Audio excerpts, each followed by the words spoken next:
네, 성도 여러분 안녕하십니까? 매번 찬양대 이 찬양을 들을 때마다 아주 용기를 크게 얻고 단에 서는 것 같습니다. 매번 귀한 은혜로 하나님께 영광 돌려주시고 우리 모두에게 은혜를 또 끼쳐주시는 찬양대 여러분들께 진심으로 감사를 드립니다. 계속 이제 장례가 생기고 있는데요. 이번 주에는 우리가 두 번에 거쳐서 장례를 치러야 되는데 우리 김기범 집사님 유가족을 위하여 또 이용학 장로님의 유가족을 위하여 기도해 주시고 아울러 장례 일정에 하나님의 특별한 은혜가 함께 하실 수 있도록 기도해 주시면 감사하겠습니다. 그리고 한 가지만 좀 더 부탁을 드리면 저녁 예배의 부흥을 위해서 함께 기도해 주시면 좋겠습니다. 제가 태능교회에 와서 코로나 중이지만 조금 놀란 게 있는데 그게 뭔가 하면 이 화요일 금요일 예배 참여 인원이 너무 적다고 하는 것입니다. 그래서 저도 이제 저녁 예배 활성화를 위해서 다음 주 화요일부터 말씀을 가지고 헌신하려고 합니다. 그래서 성도님들께 좀 부탁을 드리겠습니다. 저녁 예배 부흥을 위해서 헌신해 주시고 이 저녁 예배가 다시금 뜨겁게 불타올라서 이 부흥의 불길이 안식일 예배까지 이어질 수 있도록 함께 기도해 주시고 헌신해 주시기를 부탁드리겠습니다. 조금 아멘 소리가 작은 것 같은데요. 다들 그렇게 하실 수 있겠죠? 네, 부탁드리겠습니다.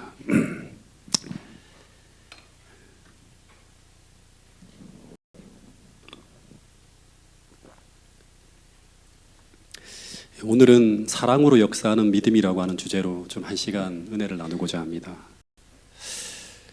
여러분, 신앙이라고 하는 것은 한마디로 말하면 하나님을 신뢰하며 하나님과 의미 있고 의미 있어야 돼요. 그리고 친밀한 관계를 맺고 살아가는 삶을 우리가 신앙이라고 합니다. 그래서 믿음이라고 하는 것은 한마디로 좀 정의하면 하나님을 신뢰하는 믿음의 관계예요. 여기서 핵심은 관계라고 하는 거거든요. 성경을 보면 이제 하나님께서 하나님과 우리 사이를 전부 어떤 식으로 설명하고 있는가 하면 아버지와 아들, 또 신랑과 신부, 포도나무와 가지 전부 다 하나님과 우리 사이를 사랑의 관계 혹은 뗄래야 뗄 수 없는 생명의 관계로 더하여서 아주 실질적이고 실제적인 관계로 설명하고 있는 표현들이 되게 많이 나옵니다.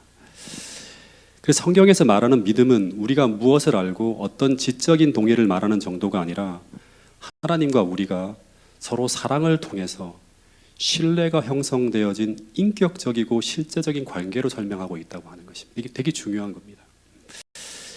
그래서 하나님과 우리 사이에 이런 실제적 사랑의 관계가 만들어졌을 때 그때 우리는 우리 안에 믿음이 생겼다고 이렇게 표현합니다.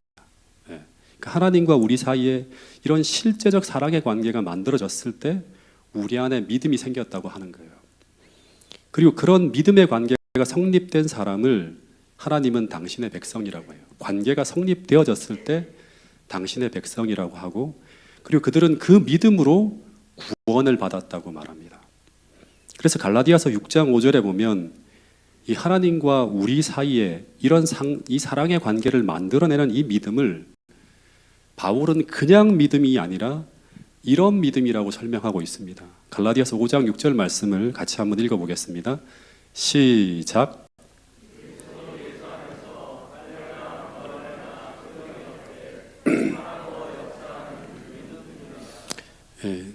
어떤 한 분이 좀 나중에 이 마이크를 잡고 성경을 좀 낭독해 주시면 감사하겠습니다. 그리스도 예수 안에서 할례나 무할례나 소용이 없고 사랑으로 역사하는 믿음뿐이니라 합니다. 여러분, 할례가 뭐죠? 어저께 우리 박진우 목사님께서 아주 잘 설명해 주셨는데 구약시대 이스라엘 사람들이 하나님 백성이 되는 증표로 행하는 중요한 예식이 바로 뭔가 하면 할례였어요. 그래서 유대인들은 이 할례를 행한 사람만을 하나님 백성으로 간주했는데, 근데 바울은 이 할례를 비유로 들면서 마찬가지로 그리스도인이 되는 가장 중요한 증표는 무엇뿐이다? 사랑으로 역사하는 믿음뿐이라고 하는 거예요. 이것뿐이라고 하는 것은 뭔가 하면 이게 유일하고 이것이 가장 중요하다고 하는 것입니다. 근데 그 믿음은 그냥 믿음이 아니라 또다시 말하지만 사랑에서 역사하는 믿음, 즉 사랑에서 시작되어지고 그리스도를 사랑하는 마음에서 원어를 보면 에네르게오라고 하는 단어를 쓰는데 이게 기인되어지고 역사하는 거예요. 거기서 기인되어지고 역사하여 만들어지는 믿음이라고 하는 거예요. 여러분 이런 말씀을 보면 그렇다면 그리스도인이라고 하는 것은 어떤 사람인가? 그리스도인은 어떤 사람인가? 한번 생각해 봐야 돼요. 이 말씀을 통해서. 교회 다니는 사람, 예배 보는 사람, 기도하는 사람, 안식일을 지키는 사람, 봉사하는 사람, 이것은 전부 다 그리스도인의 한 모습을 말하는 것이지 본질적인 정의는 아니에요. 그리스도인이란 한마디로 하면 그리스도를 사랑하는 사람이에요. 네. 조금 더 구체적으로 말하면 그분이 나를 사랑하사 나를 위해 무엇을 하셨고 그리고 나를 위해 무엇을 주셨고 지금도 나를 사랑하사 나를 위해 무엇을 하고 계신지를 알고 있는 사람이에요. 즉 나를 얼마나 사랑하는지를 아는 사람이에요. 그래서 그 사랑을 알기 때문에 그분을 사랑하는 마음이 내 안에 불타오르고 있는 사람, 그 사람이 바로 누구인가 하면 그리스도인이에요. 그리스도를 따르는 사람이에요. 그리스도를 추종하는 사람이에요. 그리스도를 닮고 싶어하는 사람이에요. 그래서 그분을 사랑하기 때문에 교회를 다니고 그분을 사랑하기 때문에 우리가 예배를 드리고 그분을 사랑하기 때문에 그분과 만나는 이 날인 안식일을 생명처럼 지키고 그분을 사랑하기 때문에 하나님의 계명을 지키고 그분을 사랑하기 때문에 그분이 사랑하는 내 이웃을 내 몸처럼 사랑하는 사람들이 바로 누구인가 하면 참 그리스도인이라고 하는 것입니다. 여러분 그래서 또다시 반복합니다. 성경에서 말하는 믿음은 어떤 교리를 지적으로 동의하고 믿는 것을 말하는 것이 아니라 그리스도를 사랑하고 그리고 그분을 신뢰하는 가운데 만들어진 사랑의 관계를 말합니다. 이것이 바로 참된 그리스도인의 모습의 본질이에요. 이걸 놓쳐서는 안 돼요. 네. 그래서 그분을 사랑하지 않는데 계명을 지키는 것을 뭐라고 하죠? 율법주의라고 해요. 그분을 사랑하지 않는 마음으로 하나님께 예배를 드리는 것을 뭐라고 하죠? 형식주의라고 하죠. 그분을 사랑하지 않는데 사람을 사랑하는 척하는 것을 우리는 뭐라고 하죠? 위선이라고 합니다.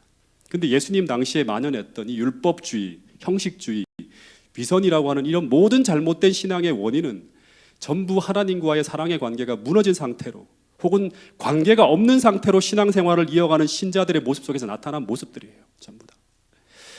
여러분 그래서 그리스도와의 사랑의 관계가 끊어진 상태에서 행해지는 모든 행위는 그 모습이 어떤 행위로 포장되어져 있다 하더라도 그 안에는 그리스도가 없기 때문에 그 삶은 어쩌면 그리스도와 관계없는 삶을 살아가고 있는 것입니다. 이것을 행위신앙이라고 하죠. 보통. 여러분 그런데 주님이 이 땅에 다시 올 때도 그날에 수많은 사람들이 이런 이야기를 한다고 합니다. 나는 주를 위해 무엇을 했고 무엇을 했고 무엇을 했다고 말하지만 주님은 그들을 전부 다 모른다고 말씀하고 있습니다. 이 말은 그들과 주님과의 관계가 사랑으로 역사하는 믿음을 통해 맺어진 생명적이고 실제적인 관계가 아니라고 하는 것을 말하고 있는 것입니다. 즉 그들은 모두 그리스도와의 사랑의 관계가 끊어진 채로 신앙생활을 하고 있는 신자들이었다고 말하고 있는 것이죠.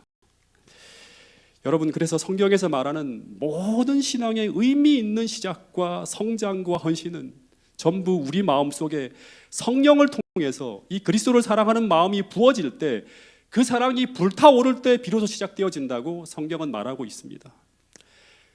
여러분 그래서 혹시 오늘 내가 신앙의 힘을 잃어가고 있다면 뭔가 내 삶에 영적 활력이 소진되어지고 사라지고 있다면 그 문제를 다른 곳이 아니라 오늘 내 안에 그리스도에 대한 사랑이 싣고 있는 것이 아닌지 먼저 살펴볼 필요가 있다고 하는 것을 우리 모두가 꼭 기억할 수 있게 되기를 간절히 바라겠습니다. 왜냐하면 우리가 계속 주목하고 있는 초기 교회 그리스도인인 초기 교회 성도들의 모습을 보면 전부 다 그들의 마음속에는 이 그리스도의 십자가의 사랑이 성령을 통해 불타오르고 있는 사람이었다고 하는 것입니다. 그런데 만일 이 불꽃이 식고 있거나 꺼져가고 있다면 그 교회 신자들에겐 반드시 문제가 생겨납니다. 실제로 야고보서 2장을 보면 초기 교회에 어떤 한 문제가 생겼다고 합니다. 그래서 당시 초기 교회 최고 지도자였던 이 주의 형제 야고보는 그 문제를 파악하고 즉시 초기 교회 성도들에게 이런 글이 담긴 편지를 써서 보내게 됩니다. 그런데 그 문제가 어떤 문제인가 하면 이제 초기 교회 신자들이 많이 교회에 늘어나요. 그럴 때쯤 갑자기 교회 안에 어떤 문제가 생겨나는데 그 문제가 뭔가 하면 사람들이 믿음이 있노라고 하는데 그 행함을 보면 믿음이 있는 모습이 아니라 이상한 신앙을 하는 사람들이 나타나기 시작했다고 하는 거예요. 자꾸 질문을 하는 거예요. 저 사람이 믿음이 있다고 하는데 우리가 처음에 초기 교회가 생겨날 때 그 모습이 아닌 거예요. 네. 그래서 야고보서 2장 14절부터 26절에 보면 내 형제들아 만일 사람이 믿음이 있노라 하고 행함이 없으면 무슨 유익이 있으리요 그 믿음이 능히 자기를 구원하겠느냐 26절 영혼 없는 몸이 죽은 것 같이 행함이 없는 믿음은 죽은 것이니라. 지금 이 야고보는 뭐에 대해 말하고 있는가 하면 잘못된 믿음에 대해 얘기하고 있는 거예요. 처음에 그들이 알고 있는 믿음과 다른 믿음에 대해서 얘기하고 있는 거예요. 다시 말해 당시 성도들이 스스로는 그리스도를 믿는 믿음으로 말미암아 산다고 하는데 근데 그들의 삶 속에서는 성경에서 말하는 그 믿음의 결과가 나타나고 있지 않은 거예요. 그들이 사도들과 예수님을 통해서 배웠던 바에 의하면 믿음이 있으면 이렇게 나타나야 되는데 안 나타나고 있는 거예요. 즉 예수님이 내 안에 계시다고 하는데 삶이 냉랭하고 차갑고 그 삶에 어떤 사랑의 변화도 일어나지 않는 사람들이 자꾸 생겨나기 시작하는 거예요. 그래서 당시 교회 최고 지도자였던 이 주의 형제 야고보는 이런 말을 하고 있는 거예요. 17절에 보면 그런 믿음은 무슨 믿음이다? 그 자체가 죽은 것이다. 다시 말하면 죽은 믿음이라고 했고 심지어 그런 믿음은 귀신들도 마귀들도 가지고 있는 믿음이라고까지 아주 강력하게 이야기하고 있는 걸 볼 수 있습니다. 왜냐하면 이 모든 이야기 속에서 우리가 하나 생각해야 될 게 뭔가 하면 왜냐하면 왜 이런 얘기를 하고 있는가 하면 오늘 우리가 믿음을 가졌다고 하는 것은 예수님께서 그 믿음을 통해 우리 마음속에 들어왔다고 하는 거예요. 실제적으로 조금 더 구체적으로 말하면 오늘 우리가 믿음을 가졌다고 하는 것은 그리스도의 사랑이 우리 안에 들어온 것입니다. 더하여서 그 사랑을 통해서 그리스도를 깊이 신뢰하는 마음이 우리 안에 들어온 것입니다. 그리고 그 마음이 우리 안에 들어올 때 주님께서 그 믿음에 담겨진 그 마음을 통해서 우리 안에 성령을 통해서 거하시게 된다고 계속 공부하고 배웠어요. 그들은. 그래서 이 믿음을 통해서 우리는 주님과 실제적이고 생명적인 관계로 교제하게 되고 그 결과가 뭔가 하면 우리는 변화하게 된다고 하는 거예요. 이게 성경의 공식이에요. 이게. 지금 야고보서 2장을 통해서 정말 강조하는 핵심은 뭔가 하면 너가 행하는 그 행함을 통해서 너가 가졌다고 말하는 그 믿음을 지금 검증해 보라고 하는 거예요. 검증할 수 있다고 하는 거예요. 믿음은. 다시 말해서 우리가 지금 가지고 있는 그 믿음이 그리스도와 인격적 사랑의 관계 속에 놓여진 실제적이고 생명적인 믿음인지 아니면 허위적이고 관념적이고 그 어떤 상황에서도 활용할 수 없는 죽은 믿음인지를 검토하라고 하는 거예요. 여러분 근데 고린도후서 13장 5절에서 보면 사도 바울도 똑같은 이야기를 합니다. 같이 한번 읽어보겠습니다. 고린도후서 13장 5절 말씀입니다. 시작.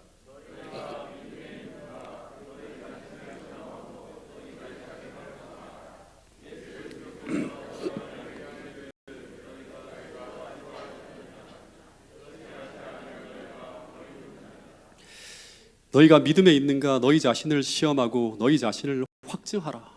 매일같이 확증해야 돼 우리는. 예수 그리스도께서 너희 안에 계신 줄을 너희가 스스로 알지 못하느냐.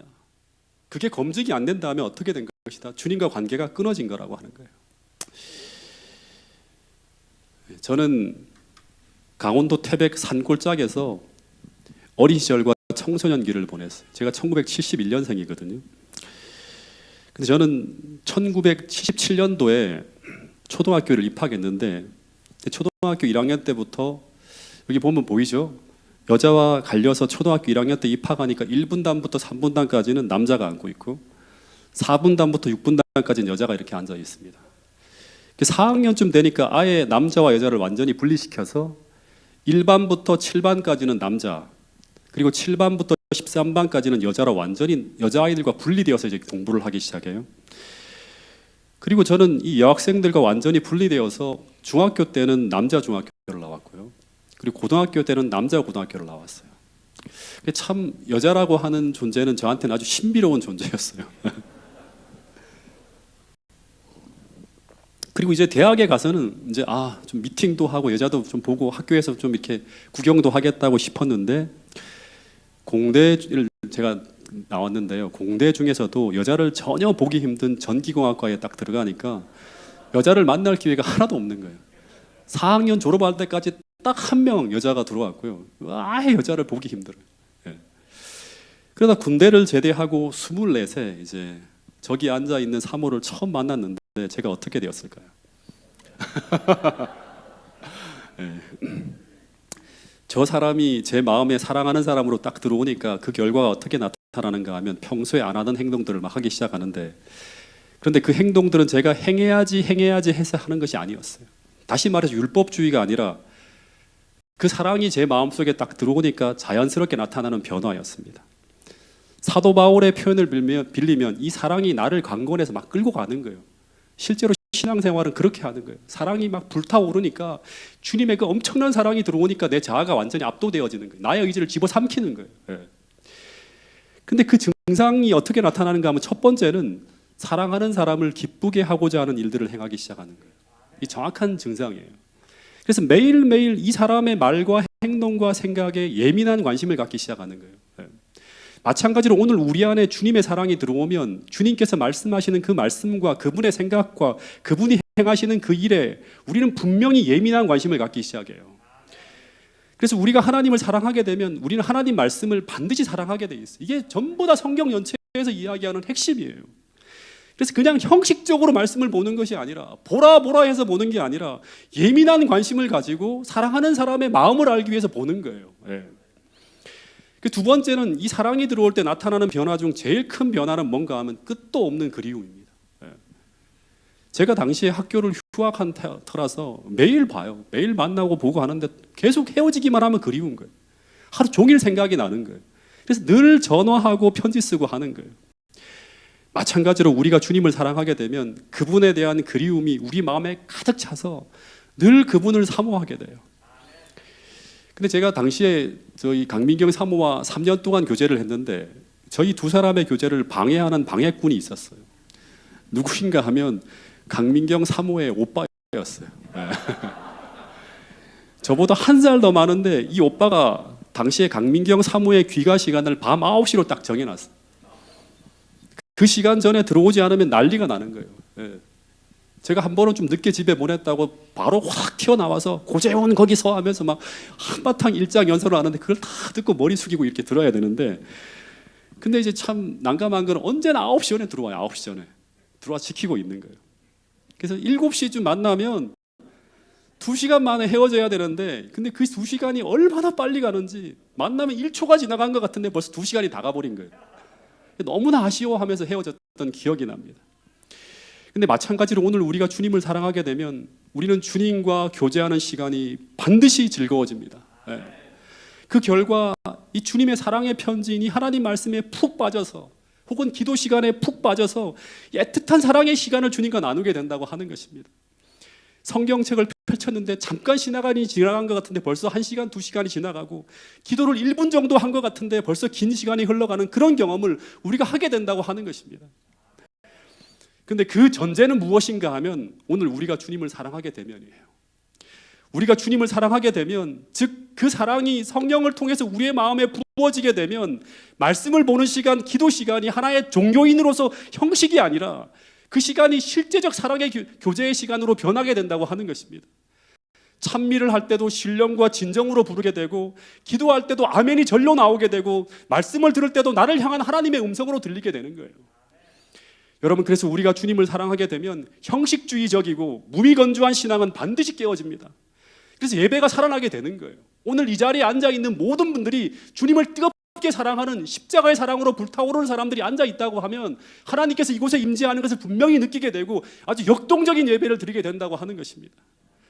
왜냐하면 우리는 어떤 우상이나 허상이나 어떤 관념을 믿고 숭배하는 것이 아니라 우리를 정말로 사랑하는 살아있는 인격체이신 그리스도를 우리가 섬기고 있기 때문이라고 하는 것입니다. 그래서 시편 문구를 보면 말씀이 꿀송이처럼 달다고 하고 하나님의 율법을 즐거워하여 주야로 묵상한다는 이 말들은 전부 그리스도를 사랑하는 성령 충만한 사람들의 고백이라고 하는 것입니다. 여러분, 이 모든 말씀들이 여러분의 고백이 될 수 있기를 간절히 바라겠습니다. 또 하나 제가 기억하는 사랑의 특성은 이것입니다. 제가 저 사람과 연애를 할 때 사모가 몸이 아프다고 하는 이야기를 들었어요. 교제할 때. 근데 그때 제가 종일 과외를 하면서 굉장히 저도 피곤하고 힘들었는데, 근데 이 사람이 잠깐 보고 싶다고 하는 이야기를 또 하는 거예요. 근데 그 말을 듣자마자 제가 어떻게 했을까요? 나도 지금 너무 힘들다고 했을까요? 그렇지 않고 제가 이 사람에게 뭔가를 사주려고 이제 비타민인가 뭔가를 사가지고 그 얼굴을 잠깐 보기 위해서 버스를 몇 번씩이나 갈아타고 나가서 잠깐 만나서 그 약을 주고 제가 돌아왔는데, 근데 그것이 너무나 힘들고 고통스러워야 하는데 그렇지 않고 너무나 행복한 것입니다. 여러분, 마찬가지로 우리가 주님을 사랑하면 아무리 힘들고 아무리 고통스럽고 아무리 어려운 일이라 하더라도, 아무리 참기 힘든 일이라 하더라도, 그것이 주님을 기쁘시게 하는 그런 일이라 하면 우리는 그 일을 기쁘게 행할 수 있다고 하는 것입니다. 왜냐하면 우리는 단순히 그분을 좋아하는 것이 아니라 그분을 정말로 사랑하기 때문이라고 하는 것입니다. 사랑이라고 하는 것은 상대의 행복을 위해 나를 희생하는 거예요. 실제 이 신앙의 정점에 살아갔던 이 에녹이라고 하는 사람도 그의 평생을 이렇게 살아갔다고 고백하고 있습니다. 히브리 11장 5절 말씀을 같이 한번 읽어보겠습니다. 시작. 믿음으로 에녹은 죽음을 보지 않고 옮겨졌으니 하나님이 그를 옮기심으로 다시 보이지 아니하였느니라. 그는 옮겨지기 전에 하나님을 기쁘시게 하는 자라 하는 증거를 받았느니라. 네, 에녹이라고 하는 사람은 믿음으로 해요. 사랑으로 역사하는 믿음으로. 죽음을 보지 않고 옮겨졌는데, 근데 그가 옮겨지기 전에 어떤 증거를 받았다? 이 사람은 하나님을 기쁘시게 하는 자라고 하는 증거를 받았다고 하는 거예요. 하나님을 기쁘시게 하는 것이 온통 그의 머릿속에 담겨있는 관심이고 생각이었다고 하는 거죠. 정말 하나님을 사랑하는 사람이었다고 하는 거죠. 근데 요한계시록 3장에 보니까 우리는 전부 다 에녹처럼 살아서 하늘로 올라갈 사람들이죠. 근데 요한계시록 3장에 보니까 역사의 마지막에 등장하는 이 라오디게아 교회의 신자들이 믿음이 있노라 공언은 하고 있는 사람들로 구성된 교회라고 합니다. 읽어보면 그런 내용이 나와요. 그래서 스스로는 영적으로 부자라, 부요하여 부족한 것이 없다고 하는 거예요. 근데 그들에게는 이 사랑의 증거들이 나타나고 있지 않는다고 하는 거예요. 즉, 이 말은 라오디게아 교인들은 그리스도와의 관계가 실제적이고 생명적인 관계가 아니라 허위적인 관계를 맺고 있는 거예요. 그래서 예수님이 그들의 마음 밖에 다 있어요. 관계가 끊어진 거죠, 전부 다. 사랑이 싣고 있고 사랑하는 신랑이 온다고 하는 소리가 들려오는데도 설레는 마음으로 그분을 기다리는 것이 아니라 다른 것에 취해서 다 졸며 자고 있어요. 신앙의 동력은 다 끊어져서 성령의 부재를 경험하고 있는 상황으로 모든 신자들의 상황이 이렇게 흘러가고 있는 거예요. 그래서 예수님이 이 죽어가는 라오디게아 교회를 살리기 위해서 한 처방을 말씀하셨는데 세 가지가 나오는데 그 첫 번째 처방전이 뭔지 아십니까? 바로 이것을 사라고 해요. 그게 바로 뭔가 하면 불로 연단한 금을 사라고 합니다. 이 불로 연단한 금은 우리가 오늘 교독문에서 읽은 것처럼 갈라디아서 5장 6절에서 말하는 사랑으로 역사하는 믿음이라고 엘렌 화이트는 분명히 이야기했습니다. 불로 연단한 금은 사랑으로 역사하는 믿음이다. 오직 이것만이 우리를 하나님과 화목하게 할 수 있다. 그리스도의 마음에 있었던 그 같은 사랑이 없으면 우리는 결코 하늘 가족의 일원이 될 수 없다. 실물교훈 158페이지에 있는 말씀입니다. 그러면 정말 중요한 것, 오늘 결론으로서 우리 모두가 가슴에 품고 돌아가야 될 정말 중요한 것, 우리는 어디서 이 불로 연단한 금을 살 수 있을까 하는 것입니다.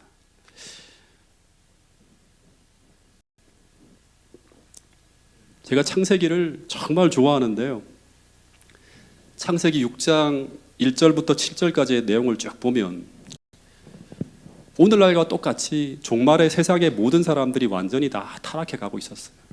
근데 창세기 6장 9절에 보면 그 한 사람, 노아라고 하는 사람이 전혀 다른 모습으로 살아갔다고 하는 이야기가 나옵니다. 그래서 창세기 6장 9절의 내용을 보면 앞절과 다르게 노아는 완벽하게 순종하는 이야기를 쭉 기록합니다. 그래서 노아는 당시 하나님 앞에 의인이었고 당시 완전한 자였고 하나님과 동행하였다고 하는 에녹과 똑같은 표현들이 등장합니다. 그리고 창세기 6장 22절부터 쭉 내용을 보면 전부 다 어떤 내용인가 하면 노아가 하나님 말씀에 순종하며 살았다고 하는 이야기가 나와요. 근데 노아가 어떻게 이런 생애를 살아갈 수 있었을까? 정말 중요한 거죠. 여러분, 성경이 한 성령을 통해 기록된 책이라면 노아의 이런 순종을 가능하게 하는 것은 그 마음속에 들어있는 하나님을 사랑하는 마음이 성령을 통해 노아의 마음속에 불타오르고 있었다고 하는 거예요. 그것을 증명하는 기록들이 다 준행했다고 하는 기록이고 하나님과 동행했다고 하는 이런 기록들이에요.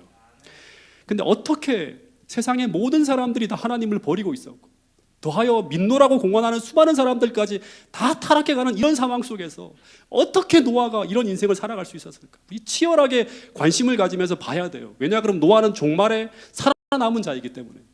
노아는 라오디게아 교회의 모든 질병을 다 극복하고 하나님 앞에 성령 충만함으로 하나님의 일을 하는 그런 사명을 가진 사람이었기 때문에. 근데 여기 아주 중요한 단서를 제공하는 한 성경절이 있어요. 창세기 6장의 가장 중요한 성경절인데 노아는 여호와께 은혜를 입었더라고 하는 거예요. 아멘. 앞절까지 모든 사람들이 다 타락하고 부패하는 세상에 있어도 노아로 하여금 전혀 다른 인생을 살아가게 만든 이유는 본문을 보면 노아는 여호와께 은혜를 입었기 때문이라고 합니다. 이 구절 다음에 노아는 당대 의인이고 완전한 자였고 하나님과 동행했다고 하는 기록이 쭉 이어나오는 거예요. 근데 이 한 문장에 담고 있는 이 말씀의 의미가 어떤 의미일까? 또 생각을 해야겠죠. 하나님이 노아에게만 특별하게 은혜를 베푸셔서 이런 일을 가능하게 만드신 것일까요? 그렇지 않고 원어를 보면 하나님이 노아를 선택한 것이 아니라 킹 제임스 버전으로 영문 성경을 보면 노아가 하나님이 주어가 아니라 노아가 주어가 되어서 노아가 하나님의 눈 속에 있는 은혜를 발견했다고 하는 그런 기록이 나옵니다. 이 원어를 보면 순서도 그렇게 되어 있는 것 같아요. 노아가 하나님의 눈 속에서 은혜를 발견했다고 하는 거예요. 그러면 이제 또 더 중요한 거, 노아가 찾은 이 은혜가 뭘까요? 이 은혜가 그에게 흘러 들어올 때 그 은혜가 그로 하여금 주님을 사랑하게 만들었고 그리고 이 은혜가 그로 하여금 하나님께 순종하며 살게 했다고 하는 것이죠.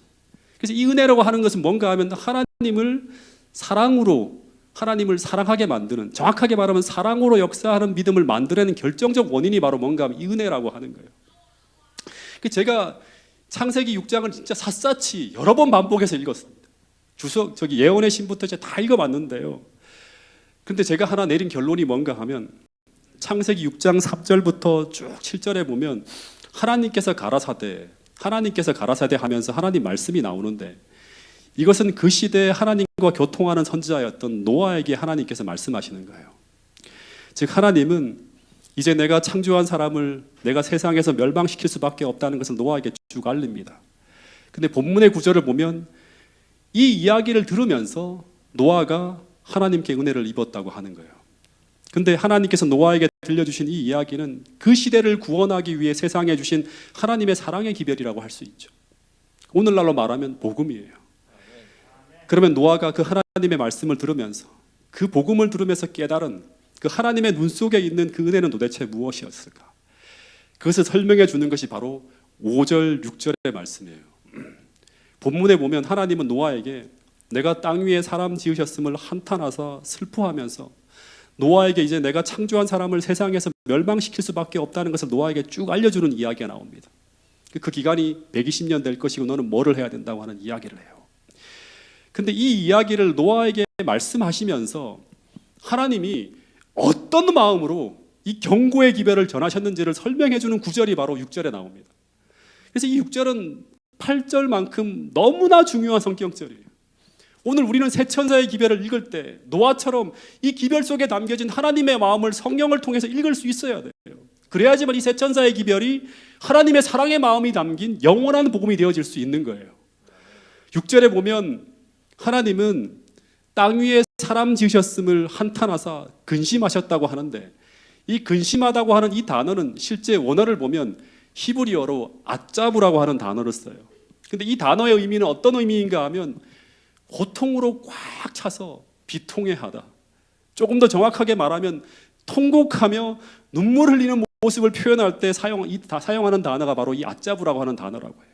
그러니까 이 단어를 통해서 창세기 6장 5절부터 7절까지의 내용을 다시금 재해석하면 하나님께서 인간들이 타락해 갈 때 그때 하나님은 자신의 형상대로 창조한 너무나 귀한 자신의 자식들이 죄로 더럽혀져 가고 망쳐져 가고 불행해져 가고 멸망해 가는 그 모습을 보시고 눈물을 흘리며 통곡하는 그 하나님의 마음을 노아는 이 하나님의 말씀을 통해서 보았다고 말하고 있는 것입니다. 실제로 여기 쓰인 이 아짜부라고 하는 이 단어는 사무엘하 99장 2절에 보면 이 다윗이 자신의 아들 압살롬이 죽은 후에 다윗이 그 아들을 위해서 슬퍼한다고 할 때 그때 사용된 단어가 바로 뭔가 하면 아짜부라고 하는 단어예요. 즉 자식의 죽음을 앞에 놓고 다윗이 통곡하며 슬퍼할 때 그때 사용한 단어가 바로 어떤 단어인가? 아짜부라고 하는 단어라고 하는 것입니다. 그런데 그 자식이 죽어갈 때 그 아비가 느끼는 그 비통함과 슬퍼함이 지금 하나님의 마음에도 있다고 성경은 이야기하고 있는 것입니다. 근데 이 하나님의 사랑이 노아의 마음에 부어질 때 이 노아는 그 사랑을 마치 하나님의 눈 속에서 흐르는 눈물처럼 그걸 그렇게 실제 하나님이 눈물을 흘리는 것처럼 그렇게 보고 느끼면서 살아갔다고 하는 것입니다. 이것이 바로 하나님의 은혜라고 하는 거예요. 근데 이 은혜가 성령을 통해 노아에게 부어질 때 그때 노아의 마음에는 사랑으로 역사하는 믿음이 만들어집니다. 그리고 그 믿음이 노아로 하여금 그 시대의 흐름을 거스르면서 하나님 앞에 순종하게 하고 하나님과 동행하게 하고 하나님을 기쁘시게 하는 방주를 짓게 했다고 하는 것입니다. 그러니까 노아는 그냥 방주를 지은 것이 아닙니다. 이 하나님의 마음이, 즉 인류를 구원하시고자 발을 동동 구르면서 안타까워하는 그 하나님의 사랑의 마음을, 그 통곡하며 눈물을 흘리는 그 사랑의 마음을 느끼면서 방주를 지은 거예요. 여러분, 이 마음을 느껴야지만 오늘 우리는 하나님이 원하시는 그 일을 의무감이 아니라 기쁨으로 행할 수 있다고 하는 것입니다. 12 제자들처럼 바울처럼 생명을 걸고 주님을 사랑함으로 그 일을 행할 수 있는 사람으로 거듭날 수 있다고 하는 것입니다. 이 사랑이 우리 마음에 부어지지 않으면 오늘 우리는 절대로 라오디게아 질병을 극복할 수가 없습니다. 우리는 언제나 뜨뜻미지근한 신앙을 할 수밖에 없다고 하는 것입니다. 이 사랑이 우리 마음에 부어지지 않으면 우리는 절대로 하나님을 순수하고 진실하게 섬길 수가 없습니다. 그리고 절대로 이 시대의 흐름을 거스를 수가 없고 우리는 절대 세상을 이길 수가 없다고 하는 것입니다. 언젠가 노아 홍수 당시 대부분의 세대 후손들이 세상에 굴복한 것처럼 다 세상에 굴복하게 될 수밖에 없다고 하는 것입니다. 여러분, 그리고 이 사랑이 우리에게 부어지지 않으면 우리는 절대로 하나가 될 수 없습니다. 우리는 사랑하는 척만 하며 살 수밖에 없습니다. 여러분, 오늘 이 하나님의 뜨거운 십자가의 사랑이 오늘 태능교회 모든 성도들의 마음속에 부어지게 되기를 간절히 바랍니다. 그리고 이 사랑이 불타오를 때 초기교회 성도들이 그랬던 것처럼 그렇게 하나님을 기쁘시게 섬기는 그런 역사가 태능교회 모든 성도들의 마음속에 불타오를 수 있게 되기를 간절히 바라겠습니다.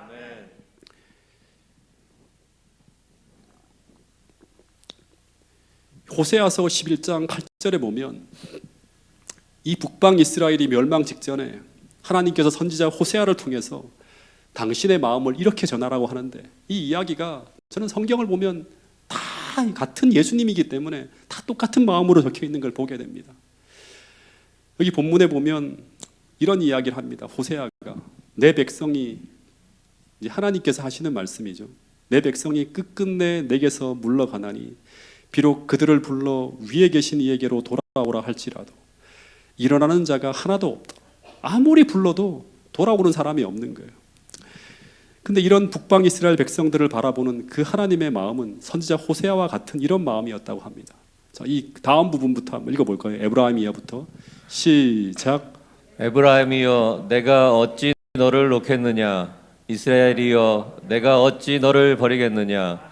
내가 어찌 너를 아드마같이 놓겠느냐? 어찌 너를 스보임같이 두겠느냐?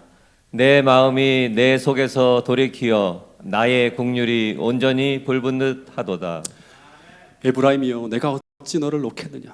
이스라엘이여, 내가 어찌 너를 버릴 수 있겠느냐? 다 하나님을 거역하고도 한 명도 돌아오지 않는데 하나님 버릴 수 없다고 하는 거예요. 내가 너를 아드마같이 어떻게 놓을 수 있느냐?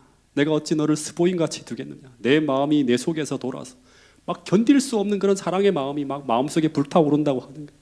나의 긍휼이 온전히 불붙듯 하도다. 여러분, 주님은 오늘도 이런 심정으로 지금 하늘 지성소에서 나를 바라보시며 이 세상을 바라보며 눈물을 흘리며 기도하고 있다고 성경은 말하고 있습니다. 여러분, 말씀을 줄이면서 이 미칠 것 같은 이 하늘 아버지의 부르짖음을, 이 하늘 아버지의 애소하시는 이 사랑의 음성을 우리 모두가 들을 수 있게 되기를 간절히 바라겠습니다. 그리고 우리의 영안이 열려서 노아가 보았던 것처럼 나를 위해, 그리고 죽어가는 인류를 위해 오늘도 눈물을 흘리시는 그 하나님의 사랑의 눈물을 오늘 우리도 노아처럼 볼 수 있게 되기를 간절히 바라겠습니다. 그 사랑의 눈물을 볼 때, 이 사랑의 음성이 들려올 때 오늘 우리 안에 사랑으로 역사하는 참된 믿음이 만들어진다고 하는 것입니다. 그리고 이 사랑으로 역사하는 믿음이 우리 안에 만들어질 때 그때 우리의 마음은 그리스도를 사랑하는 그러한 마음으로 변화되어지고, 그리고 오늘 우리로 오늘 우리로 하여금 노아처럼 주님과 동행하게 만들며 더하여 세상을 구원하는 구원의 방주를 짓는 일에 주님의 마음으로 동참하는 선교적 사람으로 우리를 변화시킬 것이라고 성경은 분명히 이야기하고 있습니다. 오늘 우리 모두 단 한 사람도 빠짐없이 이 그리스도의 사랑으로 감동되어진 그런 태능교회 모든 성도들이 되기를 간절히 바라면서 오늘 말씀을 줄이도록 하겠습니다.